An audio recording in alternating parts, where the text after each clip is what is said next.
How to change language on Snapchat. Hey everybody, welcome back to the channel. In today's video I'm going to guide you on how you can change language on Snapchat, so make sure to watch the video till the end.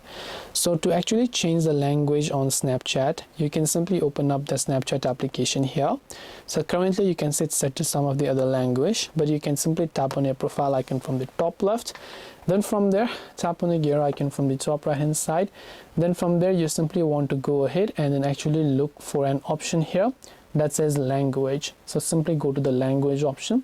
Then here you'll see a list of these languages where you can simply select other languages and tap the change option to restart the Snapchat app, and the language will get changed. This way you'll get able to change the language on Snapchat. Hope this video was helpful. If you have got any questions, feel free to leave them down below. Thank you for watching till the very end of this tutorial, and see you soon in the next video.